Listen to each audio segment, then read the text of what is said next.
All right, welcome everybody. We're back. We're back. We're I back. feel like we've been gone for It months. does seem it's only been 2 weeks but then it was like 1 and then 2 weeks. There's one and then two. Oh, I've just ready for been some a Galileo. Yes. very, Galileo. very, very, very busy Yes.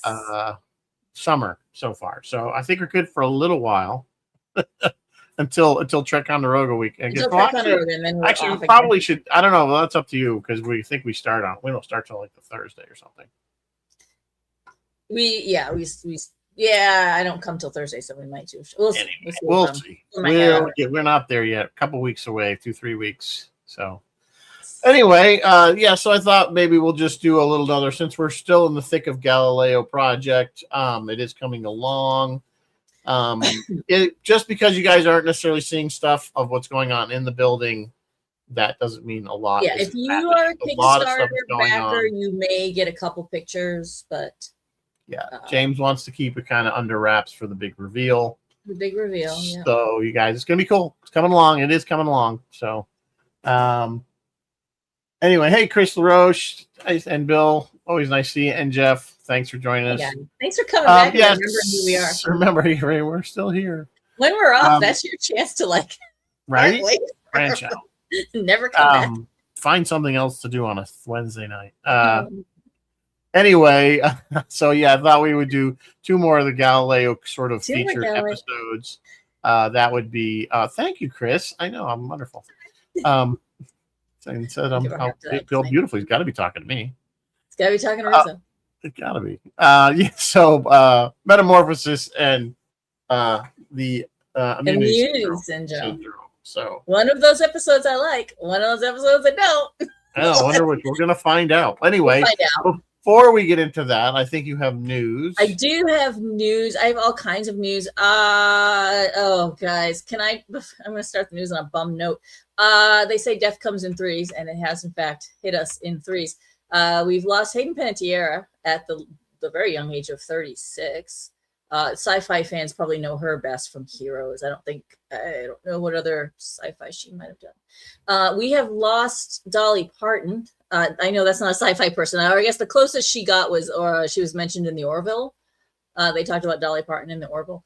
But she was just a good all-around person, and she was an amazing person, really. Her acts of kindness are phenomenal. Just unreal. She really was a good person. So it is quite a lot. She had been fighting cancer, I guess, for quite a while. So yes, and we didn't know. And then finally, this just broke this afternoon, guys. We have lost Tim Curry at the age of 80.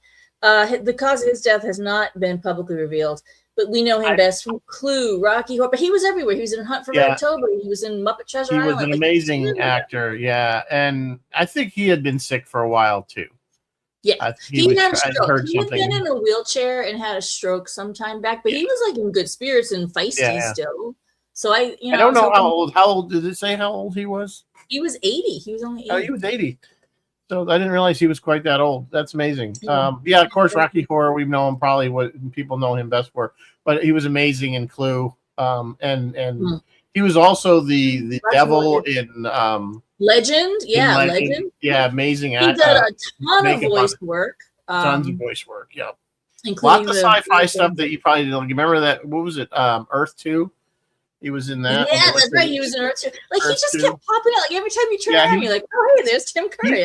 He had a stutter in his career after he did Rocky Horror, I think, because of the whole genre of that, or the storyline there. And a lot of people in the 70s that played anybody that was gay or transgender immediately was like, oh, well, you're off. Haunted them the rest of their lives, but not Tim Curry. He managed to get past that. Oh, Billy, what's his name?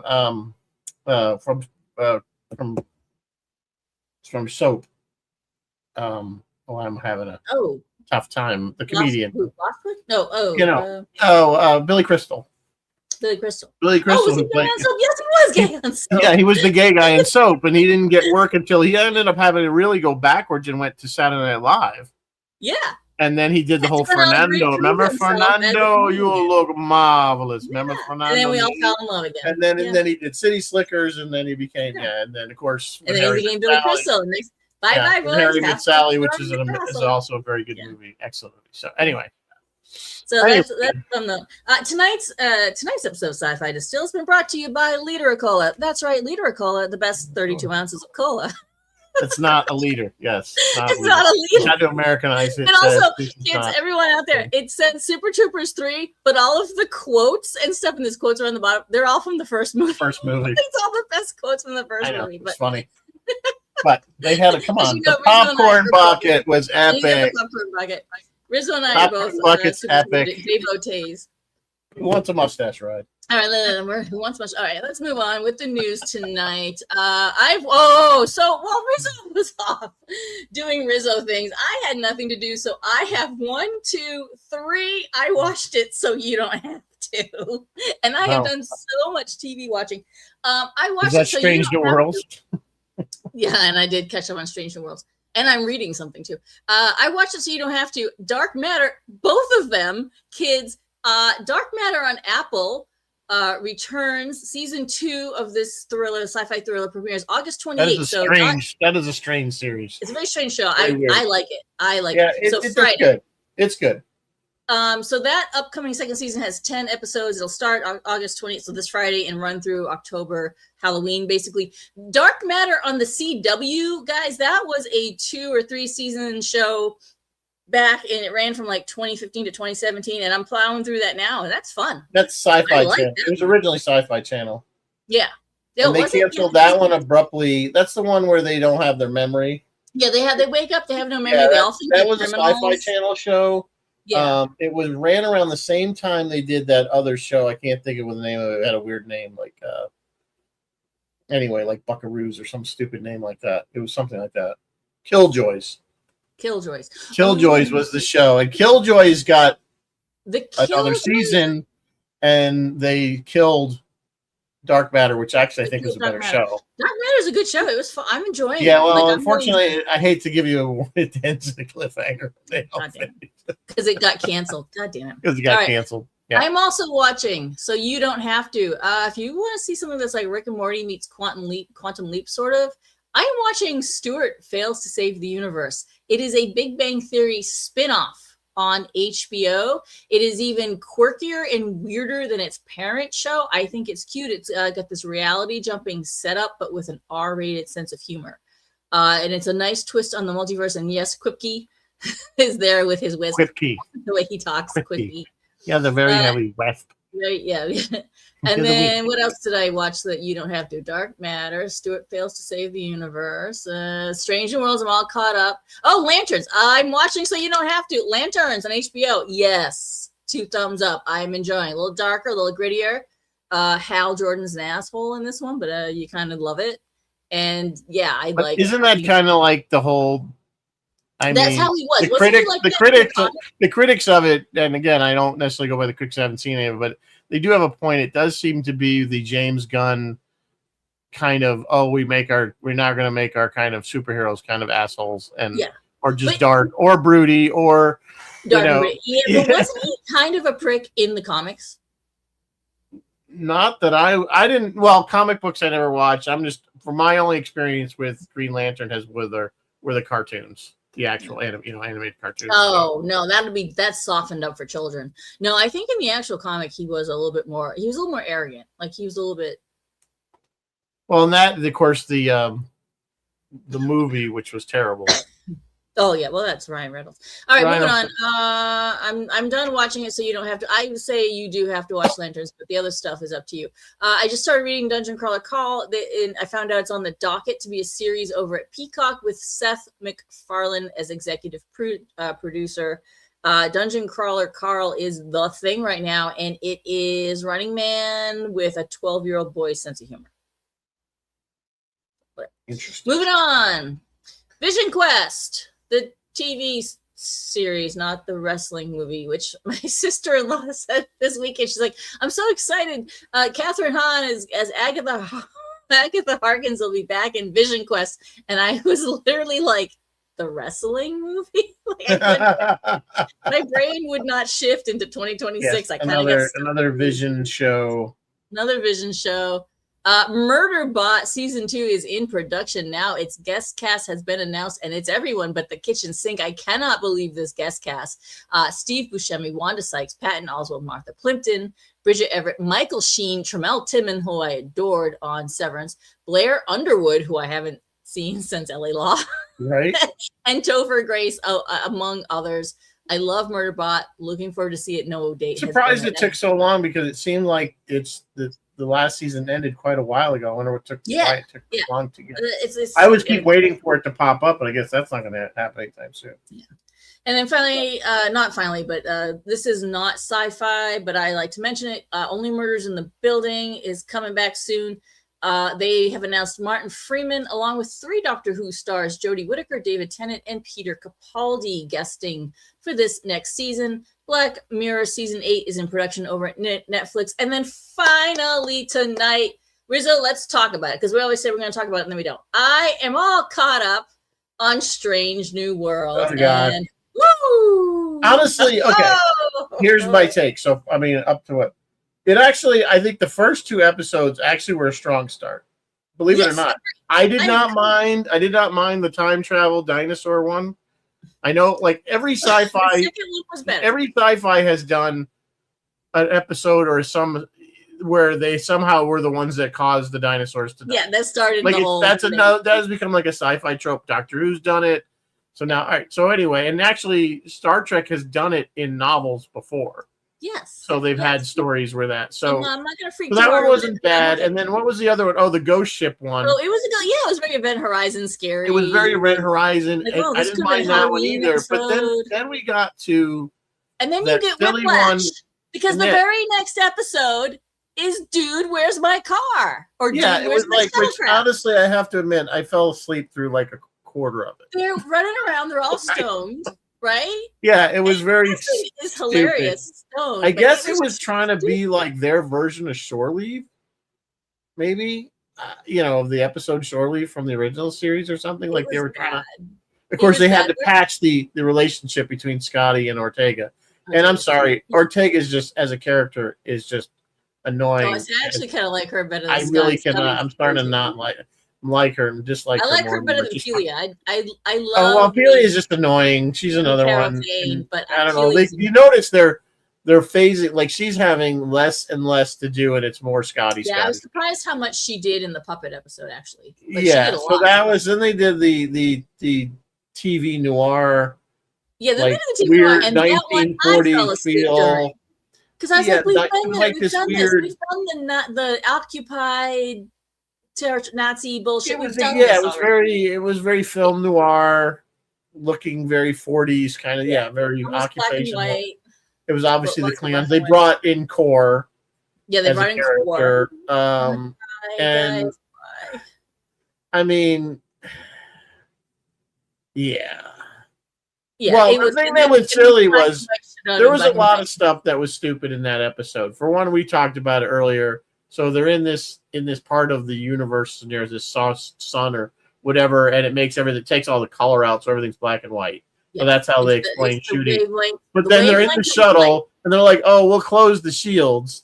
So they close the shield, the blast shield. And I expected color. And it's still black and white. I'm like, well, wouldn't the ship's lights be the right color type of whatever? Are these wavelengths like penetrating the shields? What's happening here? It doesn't make any sense.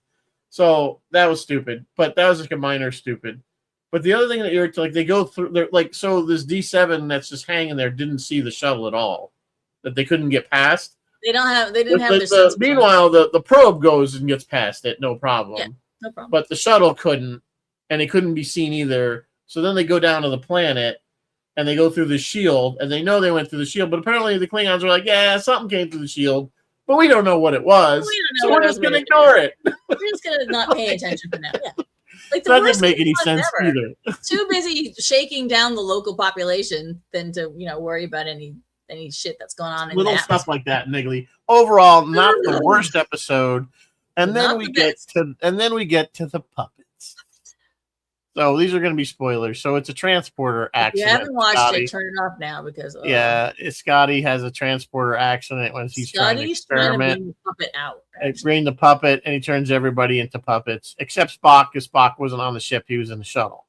The shuttle. Also, hey, side note, super side note. I'm glad we're doing this tonight because did you notice that the first 4 episodes of Strange New Worlds all featured the shuttle?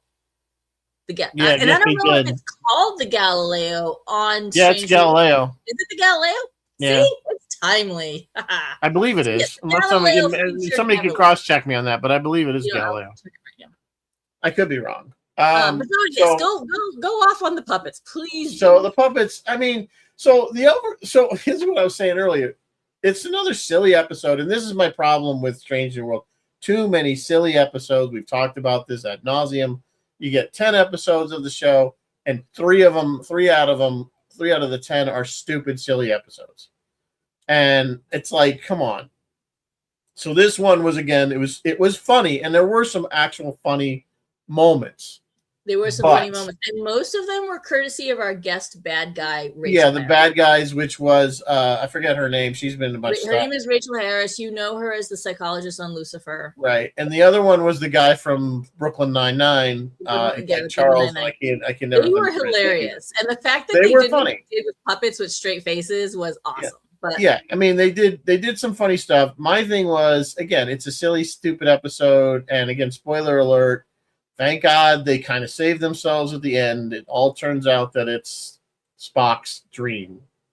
It never actually happened. Spock was self-psychoanalyzing. So, I mean, to me, that's like, okay, you kind of saved yourself from being really, really stupid. Only partially stupid. But like I said to Mary Beth, earlier, I said the overall plot of that episode wasn't bad. Except for the puppet part. Like, in other words, if the transporter had shrunk them down so they couldn't, because that was part of the joke, they couldn't operate the ship because they had little puppet hands. Yeah. They couldn't grab anything. But they also couldn't be killed. Wouldn't recognize their fingers. Yeah, they couldn't be killed either because they were stuffing. Yeah, they actually space Captain Pike. They space him as a puppet. Yeah. And they're like, oh. And then he's just out there swimming. Yeah, because he doesn't need air. Because he's a puppet. I don't need oxygen. But I mean, they could have done the same thing and maybe shrunk him down or something. I don't know. Actually, TOS animated series did something like that. Didn't they do something where they were shrunk? Yeah, they might have done a shrunk one. But yeah, the puppet episode, I completely agree with your assessment. The funniest line came from Rachel Harris, who she fires on the Enterprise. And the puppet crew, so Puppet Pike is like, damage. How much damage is there? And she's sitting there on the view screen, and she goes, a lot. And here comes some more. And she just doesn't care. Like, it was a little silly. So I don't know. That's that part was great. I hated the end where the puppets were just going nuts on the bridge.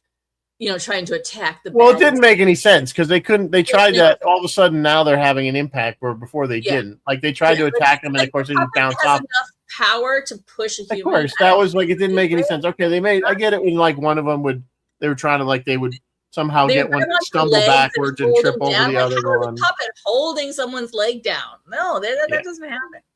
No, their retaliation didn't fit. Because what they did was almost the same thing they did initially and were easily overcome. So. And were overcome the first time. They should have been stupid. That kind of was kind of silly. So, but anyway, didn't matter because it was all a dream. It was all a dream. And puppet to bring. And puppet to bring, like they had to bring. Well, I guess again because it was a dream, he had to bring to bring. Although she was really there, right? She was really there. It was the horror episode. Episode 2 was the horror, and she was not really there. No, but she showed up in this episode. He called her because he needed help. Yeah, and then she shows up at the end. No, she's like, if you give me a ride, I'll help you with whatever. And he goes, so she was really there. She was really there. No hijinks, no shenanigans. And immediately upon beaming aboard, she is turned into a puppet. Well, and shenanigans ensue. You saw that coming. I will pistol whip the next person who says shenanigans. Anyway, hey, Barbara, it's that restaurant you like with the funny shit on the wall? The goofy shit on the walls. And the cheese sticks. You mean shenanigans? Sorry, we're super trooping. When that's more fun. Anyway, all right, enough about that. Watch the show at your own peril. I guess. Watch the show at your own peril, whatever. Like I said, I think I think actually that's the problem with Stranger Worlds is they'll hit a couple episodes that are actually watchable and aren't horrible. Good.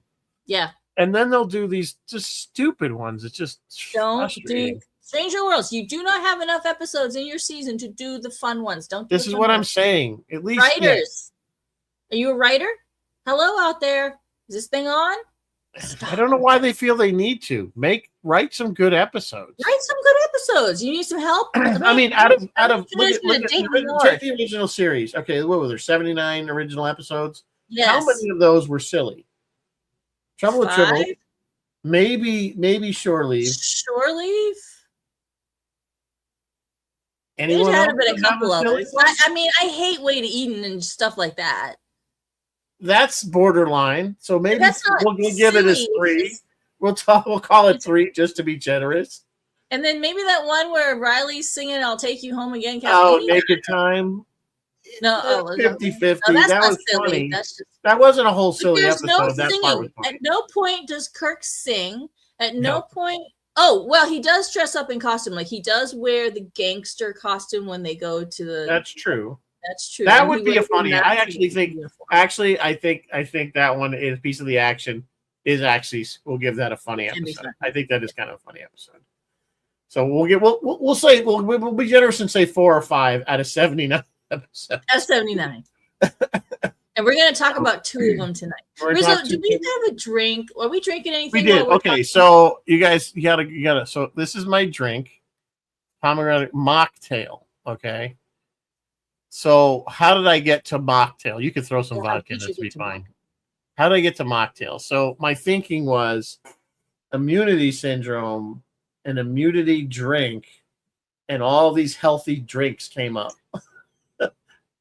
So I was looking for something named after immunity. Nice. So this is sort of a healthy drink because they used like sweetener rather than real sugar, and so, but you could easily dump some vodka in this and you'd be good to go. So it's grapefruit juice, pomegranate juice, some liquid sweetener like stevia, grapefruit flavored seltzer, and some pomegranate. That's it. Sounds nice. Yeah, nice stomach drink. All right, that's where I went. Kind of weird, but there it is. Okay, we got branch out. All right, so we'll start with now. I was thinking just like right before the show, we did Metamorphosis with Roy.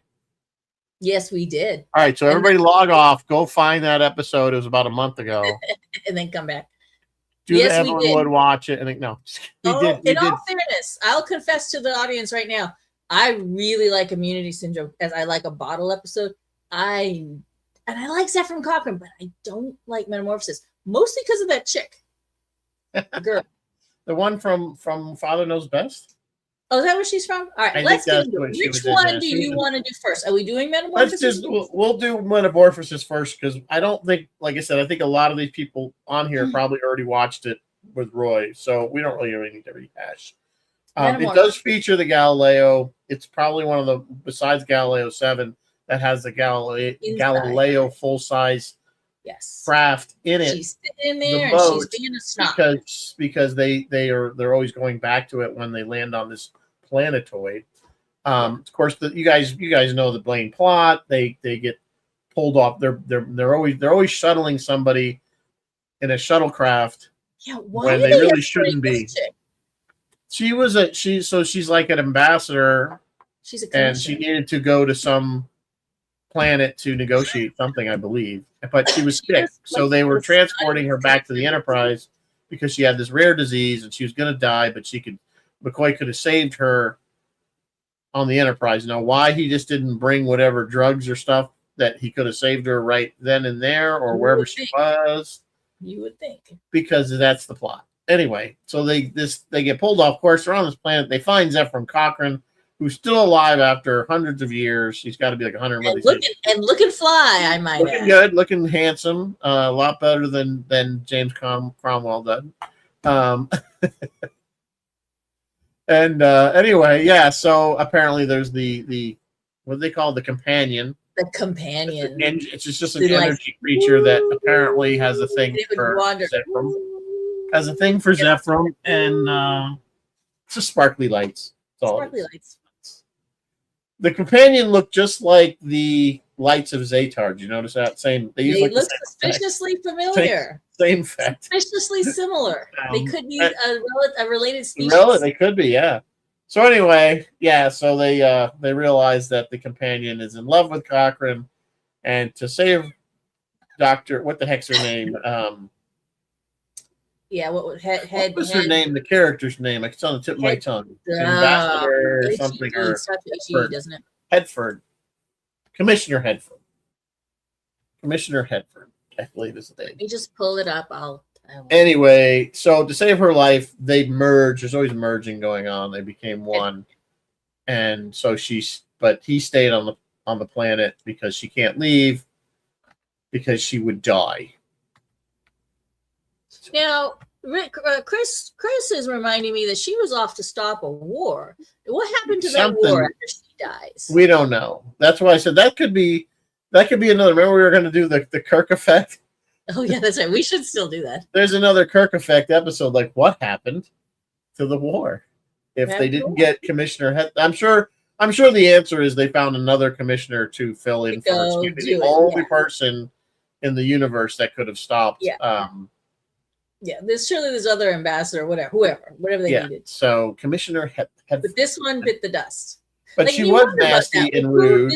Do they have to like send a note home to her family and say sorry she died out on this planet? Like, well, she's not really dead, as long as we remember. No, yeah, that's a good point. Like, yeah. Like, are there procedures for this? And like, because later on in Immunity Syndrome, we're going to see a whole bunch of procedural stuff. We're going to see how the bridge operates during a crisis, which is exciting and all. Right. Not now. Here we're gonna just kill people and keep on trucking like it. Yeah. So I mean, that's kind of the basic plot, and like I said, we covered a lot of it on Roy's show, and a lot of people like this episode for some reason. That's right. I am with you. It is not on my top 20. No. I do like the Zephyrin Cochrane character. Me too. Of course, there is the kind of a canon problem with the movie because he says he's from Alpha Centauri, and everything else in Star Trek that Zephyrin Cochrane was from Earth. Much older in the movie. Let's just pretend that he came. So this is how I part, because this is a James issue. Zephyrin Cochrane was from Alpha Centauri, but we can assume that Alpha Centauri was a colony of Earth since they're human. And he just moved there, and that's why they said he was from Alpha Centauri, because that was the last place he may have lived. Fair enough. I mean, it doesn't make any sense. Here's the thing. Hear me out, since we're going down this rabbit hole. It never made any sense to me that he would have been from another planet that invented warp. Because the whole point was that Earth invented its own warp and then warped out into space and met other people. Now, that might not jive with what Roddenberry originally thought, that maybe we were just out there on impulse power, and because they do say the Romulan War maybe we were just remember they said, they make reference in Balance of Terror that the first Romulan War, which was 100 years before the Balance of Terror episode, that they fought it with basic impulse engines, and they could never see the enemy and all that stuff. So maybe that's how Earth found Alpha Centauri, who had warp drive. That is a great question. I tend to favor the James Cromwell story. Yeah, I think it makes more sense. I think that makes more sense that he invented it. A lot of people don't like the fact from First Contact, the movie there, that he's kind of just, I want to make a buck. I don't really give a crap about humanity. I'm just inventing this thing to make money to sell. I kind of like that because it made him more human to me. It made him more like a real person to me, that he wasn't just this, that the whole fact he hated the fact there's a statue of you right there looking to the stars. And he's like, I don't want to be a statue. I just want to make money. I prefer that characterization. I thought that was a good rendition of him to show that, because then in Enterprise, they do show that he tends to, in Lower Decks becomes a whole amusement park. Yeah, it becomes an amusement park. But I mean, in Enterprise, especially the first season, the first episode, they kind of talk about how he's dead by this point, or apparently gone off into space, as we may know. he did embrace the significance of his discovery, invention, so to speak, later on. Yeah. So, and I love the fact that they, in Enterprise, they do reference, because there's a Borg episode in Enterprise, and they go back and they say, yeah, Zefram Cochrane gave a speech one time. It was weird. He was talking about these aliens that were part machine, and because he's referencing back to the movie. You know what I'm saying? If you watch it, they did connect. I like the way they connected that in Enterprise. I know we're off. Did they? Yeah, I guess. Yes, they did. There was an episode where they uncover a Borg spaceship frozen on the North Pole. Yes. And they wake up and they take over the shuttle, and they eventually get away and go back to Borg space, and they don't really ever figure out who they were. So that's how we don't know the Borg in Picard's time, because they got away. But while they're on Enterprise, they're saying, like, Archer or somebody says, I remember a speech from Zefram Cochrane, and everybody thought he was crazy because he started talking about these aliens that were part machine, and how they saved, they basically, and people from the future. And it was like his players thought he was ramblings of an old man, but of course he was talking about First Contact. Yes. Anyway, Jeff and Chris are both reminding us that Kirk does say at the end of the episode, they're just going to have to find someone else to stop the war. And that is such a great example of a Kirk effect. Jeff Rubel is also reminding me, Cochrane supposedly looked older because he had absorbed a lot of radiation when he was working on the Phoenix. He's actually in his 30s. I don't know about that. I don't remember that, Jeff. Was that? I don't remember that detail. Admittedly, I'm not the most, devotee of Star Trek, but no, I don't. Well, I'm not saying it didn't. They didn't say it in First Contact, but I'm not a fanatic devotee. I'm a devotee. I don't know. So anyway, so that's Metamorphosis. I mean, the shuttle, you get to see a lot of cool. You get to see the back of the shuttle the most in this episode, and Spock working on that little hatch in the back. Yeah, where he's fiddling with things, and you get a good shot of the rear of it. I think in both episodes you get a good shot of them coming out the way they walk across to the nacelle and then down, or at least in one you do. I think in Immunity Syndrome you do. They come out. Well, you can, because I'm going to tell you, that whole nacelle, that wing, if you want to call it, that the nacelle is attached to, is all metal. It's very heavy. Yeah, so that could easily be walked. I mean, the whole thing you could walk on. I mean, when it was built, it was built solid. Yeah, hence the fact that at NASA, kids were using it like a jungle gym. Yeah. Literally. So, but yeah, it's a good, for as far as the Galileo goes, it's a good shot of you get to see a lot of it. Good shot of the interior, which you will notice that they conveniently always put a rock right where the wheels are under the nacelle. I noticed that. Yes. So because they had wheels under the nacelle so they could roll it in and out of the studio, and they always put a convenient rock or something there to cover the. I'm actually thinking of Strange New Worlds, because maybe it was on Strange New Worlds. Spock came out of the shuttle. And I liked the way the doors opened. Well, they copied a lot of it. They tried to. They did. I will give the designers a change. The Enterprise, like the outside of the Enterprise, like the interior is just messed up. The exterior is not bad at Enterprise, and the shuttle it's much bigger. It is much bigger. One of the things. Like, I mean, they're huge on the inside. But the basic shape is that kind of basic. It's very similar. It has the little wing, the little curves at the top. Yeah. So they definitely took that and tried to modify it. Bill and Jerry. Heavy drinking didn't help either. What are we talking? Who's heavy drinking?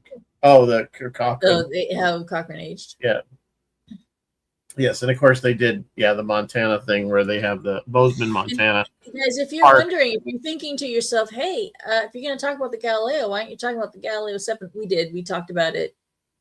We did a whole show on the Galileo 7. We did a whole show just on the Galileo 7. Yeah. Probably when the Kickstarter kicked off for the Galileo. Yeah, it was a while back. Yeah, I want to say it was like April. So we haven't forgotten about the Galileo 7, the all-time Galileo episode. Yes. The double meaning that the seven people on board, and that the fact that it is 1701-7. But now we're moving on to other episodes that feature the shuttle. The shuttle. Now there weren't that many that actually featured the full size shuttle. There were several. Anytime we saw it flying in space, obviously it was a model. There's a model. So we don't see it in the hangar deck and on a planet in too many episodes. Considering it didn't cost them anything because AMT built it for them, but it cost them in licensing fees for It wasn't just for this shuttle. They got licensing fees for all the ships. So the Enterprise, the Klingon battlecruiser, the Romulan Warbird, and the shuttle. AMT got license rights for all that stuff. And the phasers. Yeah, all that stuff. So that was one just to do the shuttle. So I'm sure that license is not active anymore.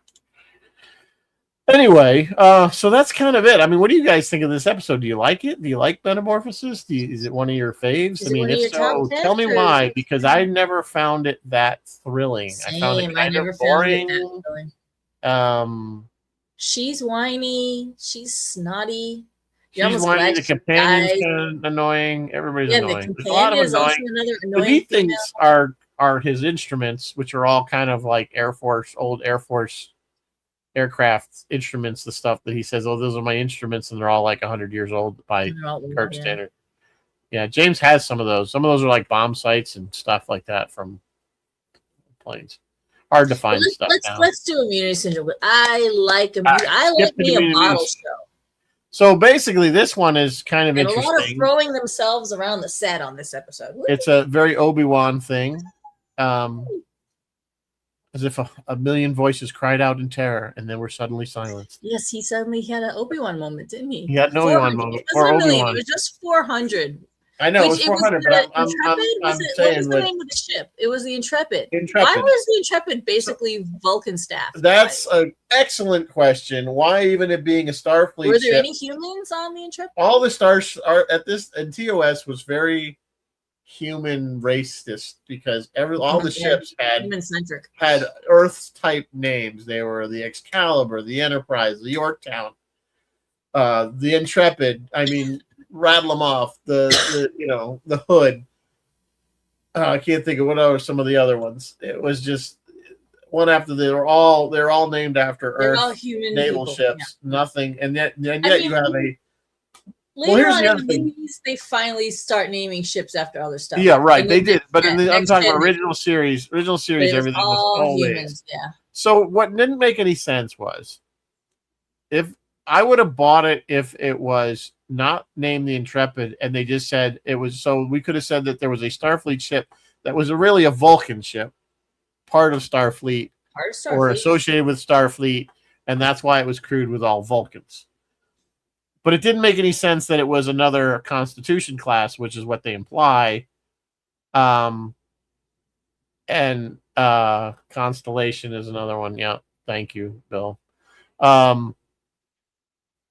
And the other thing is, wasn't Spock supposed to be the first Vulcan in Starfleet? So now all of a sudden we went from the first to enough to crew an entire ship. The whole ship.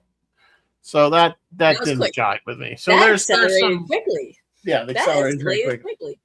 Accelerated quickly. So, but really, technically, to Paul was the first Vulcan in Starfleet. Technically, yeah, technically, it was. If you want to really go to, because she did join. She was there to babysit. She was a spy. No, by the fourth season, she's wearing a Starfleet uniform. Yeah, that's true. She was originally sent to spy or babysit. And she eventually left. She left the Vulcan science, whatever the hell it was, and she went and became part of Starfleet to stay on Enterprise. So anyway, as you know, we digress. So anyway, this ship is all of a sudden everything's dead. Hey, we're all dead. Everybody's dead on the ship. Spock can sense it like he has the Force. One thing I thought about this episode, McCoy was just an ass in this episode. Was it just me? He was particularly nasty to Spock. I felt like unnecessarily. He was a little short with Spock. I agree. I think a little short's being a little kind. On your TV screen when you were watching, I felt like Bill, DeForest, and Leonard were all sweaty.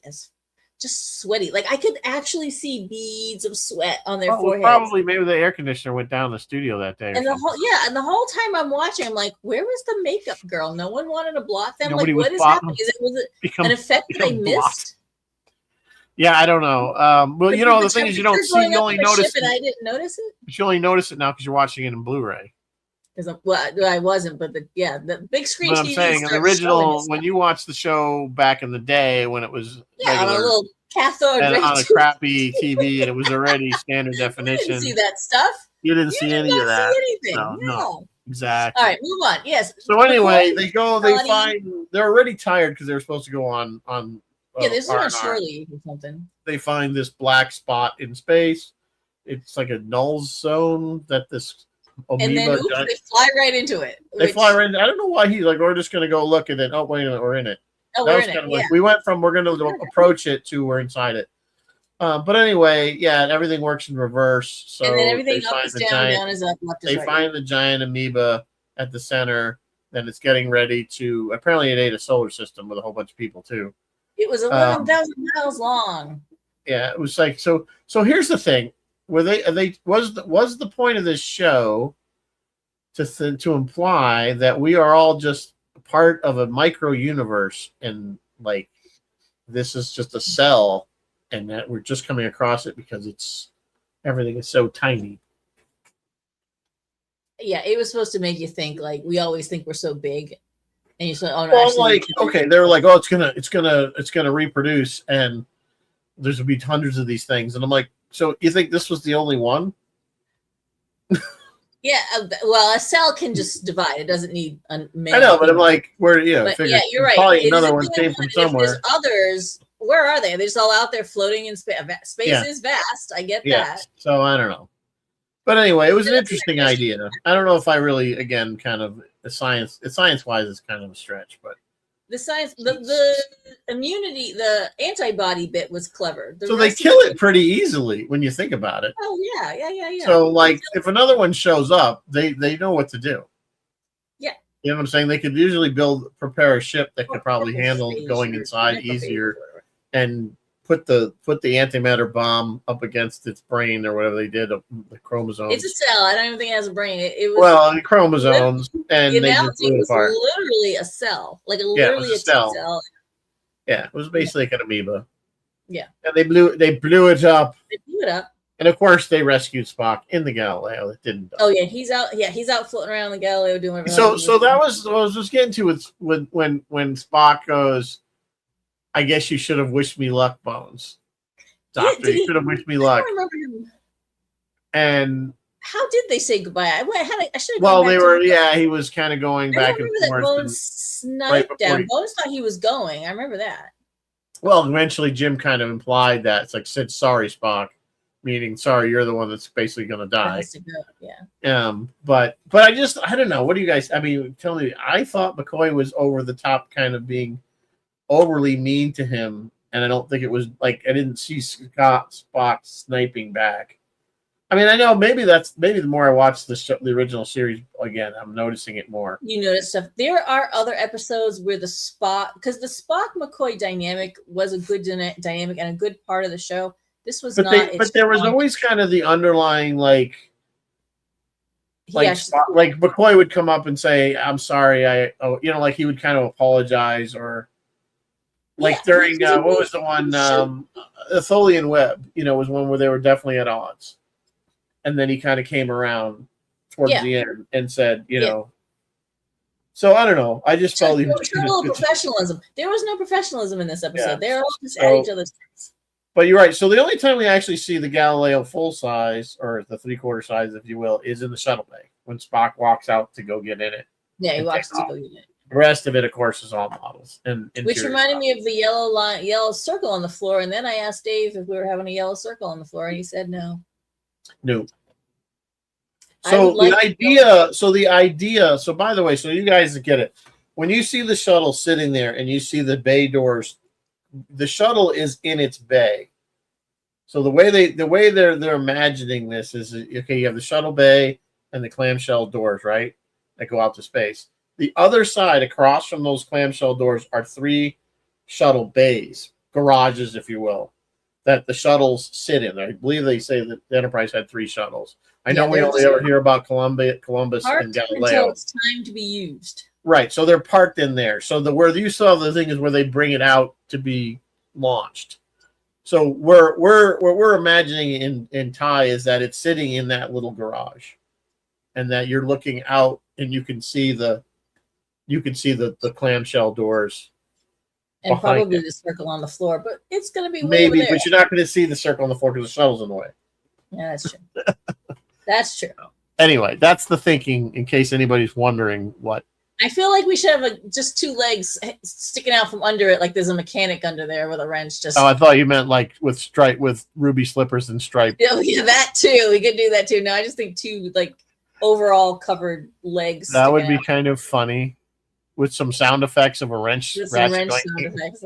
That's what I. There's already too much sound effects he's added, in my opinion. So those that haven't been up there lately, you'll know. That's a whole other show. We'll get into that.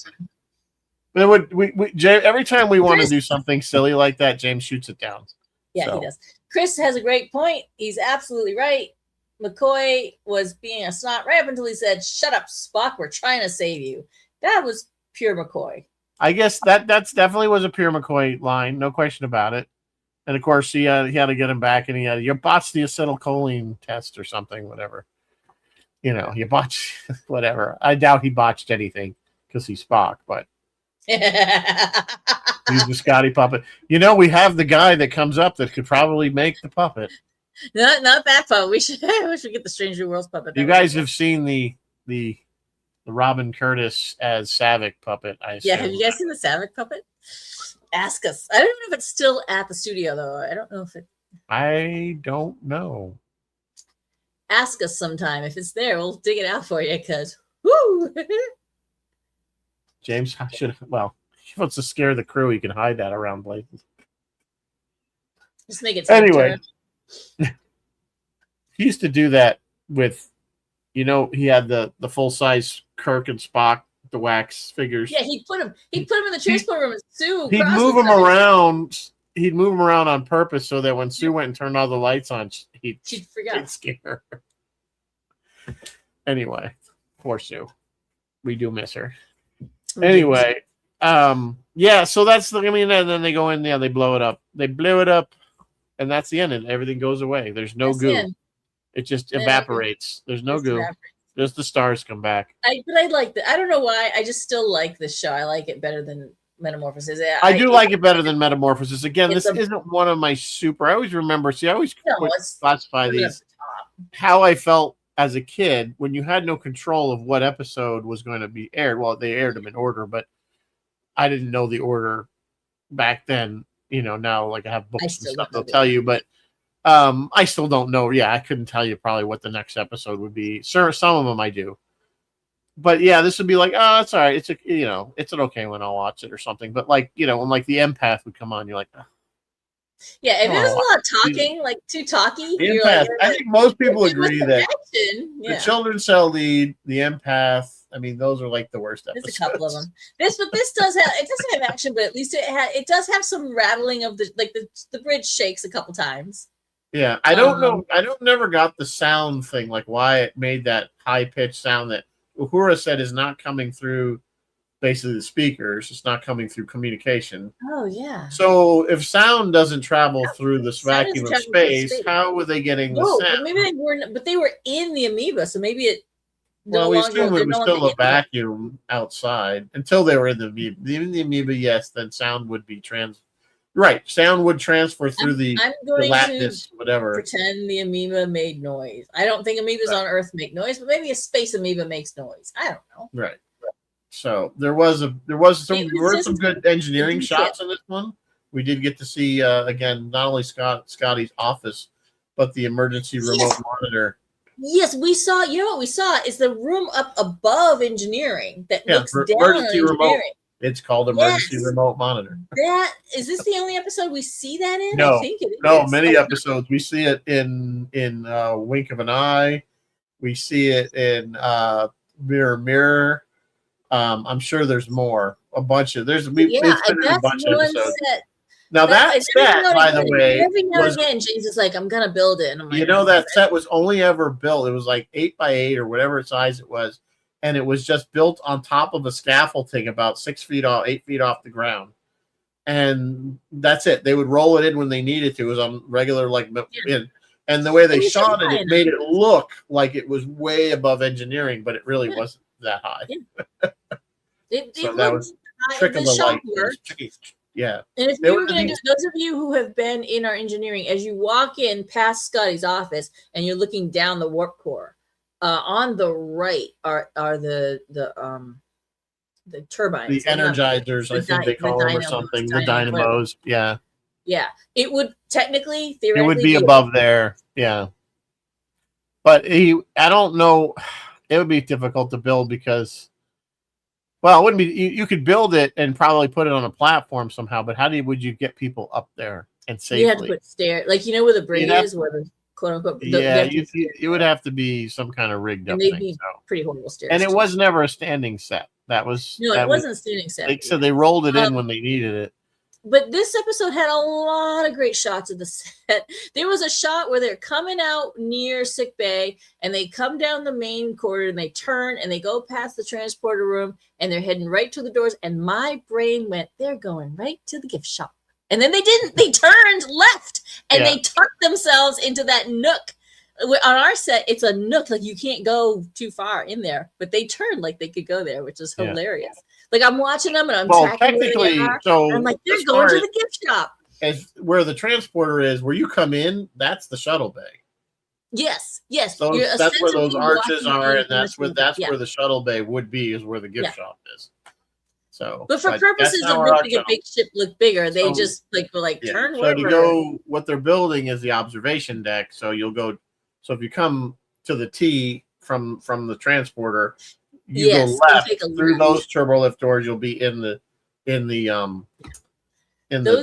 observation deck, and then you'll make a left into the shuttle bay and into the new extension. Yeah, those are doors that up till now remained always closed. We didn't use. No, that's not true either. We did use them every now and again. We used them. Doors down the far we end. use them for sometimes as an extra tour. We had a lot of tours. We'd bring people in that way. But for now those doors are not being used, but they'll start being used now. Yep. Sorry, my speaker just fell off my desk. Oh, that's okay. Anyway, so that's this. Yeah, I don't know what else to tell you about this episode. I mean, it was an interesting idea. It was procedural. Like, you see a lot of how the bridge handles stuff, and it was. I liked it. It was fun. You see them all working to figure stuff out. A lot of grabbing of her as she throws herself around the set. And she looks so beautiful. Oh my God. There was a point where she's standing next to, I think, Spock, and I'm not listening to a word they're saying because I'm just staring at Nichelle. She's so beautiful. Yeah, no, she was definitely smoking hot. She was spectacular in this episode. She looked great. She always looked great, in my opinion. She always looked great, yeah. And what a sweetheart of a woman, if you ever got to meet her. She was just so nice. She was lovely. She did come to the set tour a couple years back, and she was lovely. Yep. Sat down in her chair and just said, I'm home. Mm-hmm. Put her little hand to her ear. Sat down in her chair, put her hand to her ear, started doing lines. Yeah. Absolutely. Yep. And you figure, as an actress, really, that was a lame job, because all she ever said was, hailing frequencies open, sir. Or something I can't get through. It's the same thing with Chekhov and George. Chekhov's in this episode, and he's wearing his Monkey's Davy Jones wig. This is interesting because George must have had the week off. Must have been his vacation. No, George. So Kyle, did you notice? Kyle was the helmsman.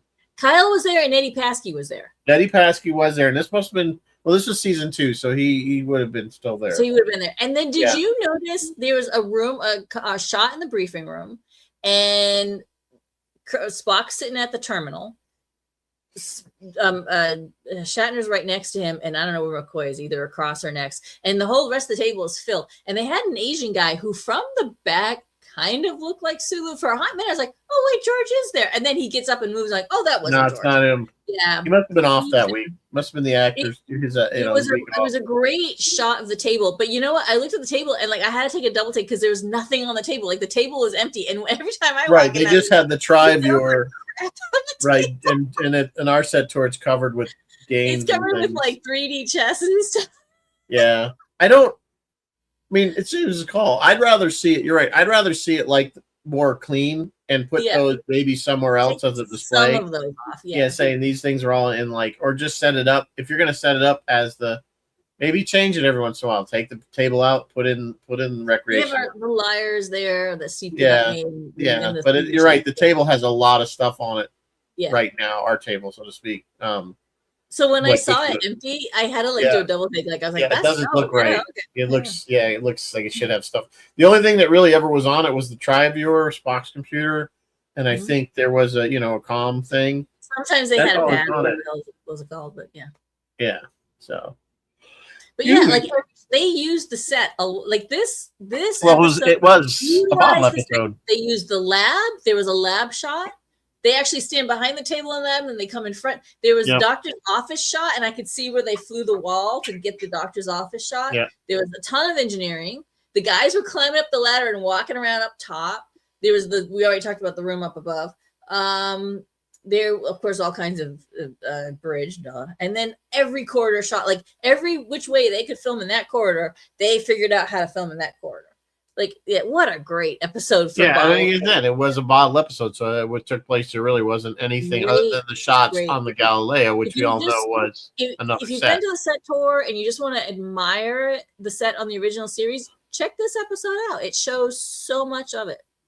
Well, I always tell people when I give a tour, it's like if you haven't been on the tour, once you've been on the tour and then you watch go back the show, it kind of ruins the illusion a little bit because you know where they're standing in all. I know he's standing right there in relation to the set. You know what I'm saying? So it kind of takes some of the magic away. But he's examining Spock, and I noticed there's green blood, like the little glass thing that hangs down from the arm. It's green. Yeah, it's kind of Spock was the only one that ever got a blood transfusion. Spock was the only one that got blood. Yeah. Yeah, just so many details that you recognize, and you're like, hey, you're literally that meme of Leonardo going. All right. Anyway, we're pretty much at the hour. As usual, I have no idea what we're gonna do next week. Neither do I. I don't know what Roy's doing. Any ideas? Let us know. So. Eventually, we'll do 12 Monkeys, the TV series, once I chug through watching it all. Oh, what a great series! Stashwick is just in that series. I'm kind of like, how do they get 4 seasons out of this? Because I'm like, after the first one, it gets convoluted. It's time travel. I was gonna say you need a notebook and a pen while you're watching this. The problem I always have with these shows is you can't get. I don't know how they can get past the paradox problem, because if they go back and they stop the plague, then nobody's there to go back and stop the plague. So the plague happens, and it's a paradox. So I never understood how they're going to plan to fix that part of it. How are we going to fix it? Any thought to making the interior? I don't think we have space right now, Bill. But I mean, if we ever, if we can. Oh, for the shuttle, that's not part of this project, Bill. That's not part of this project of the current project. James has talked about maybe doing it so if he opens the door, just like they had on the show, you might see the control panel and a chair, but not a full interior. It was never there. If you go in there, any average sized person has to bend down. They duck to get in, and then when they show them in, they're like upright again. So it's like I said, it's about 3/4 of the size of it should have been. Yeah, to be actual. Bill, you've been to the set many times. You know our space limitations. Like we don't. Yeah, so no, that's the deal with that. We get that question a lot. People ask about you can do the interior. It never had an interior other than a little bit just to show when the doors open that there's a chair and a console there. That's all they ever put. A lot of people wonder if we have a lot of backstage. We don't. We have tiny, narrow corridors around the outside of the set. There's pretty much almost no backstage. When you get a tour, you've been through the entire building. You've been. There's very little that you didn't walk through. Yeah. Yeah. So something old, things to come, something new. 65 in future shows. That was a really old one, though, wasn't that one, Chris? That it was like goes back to the 30s. I don't know if I'm quite prepared for something quite that old. I'm not average size. Bill's tall. None of us are. Anyway, we'll come up with something. What is Roy and I don't know what Roy is doing. Phil has a normal week this week, so lunch with Bill. Thursday is the Captain Phil, and then Friday is Friday night freeform for him. And yeah, that's that. We will all see Captain Phil at Ticonderoga. Phil, if you watch this, I'm curious to see what your opinion was of the puppet episode, since you love the music episode. You love the musical episode, but he was a music teacher, so I'm going to give him a pass for liking the musical episode. So anyway, we'll come up with something. We always come up with. I come up with something at the 11th hour. And we do. There are 2 other Galileo episodes that we may still hit before Ticonderoga. Yeah, we have to do Journey to Journey to Babel and I love uh, Journey to Babel. and the I actually went as Amanda and for Halloween this year, but Way to Eat. I hate. So it's just like tonight. I don't hate that episode. I mean, it's not a great one, but I don't hate it. I don't. I mean, like, I just like children's show. Don't sing, hello, hey, brother, or the hell that song is. It drives me crazy. I'm gonna click my heels and jump for joy. Got a clean bill of health from Dr. McCoy. Anyway, all right. It is after 8. On that note, we'll say good night. As always, live long and prosper. And may the force be with you always. Don't say shenanigans.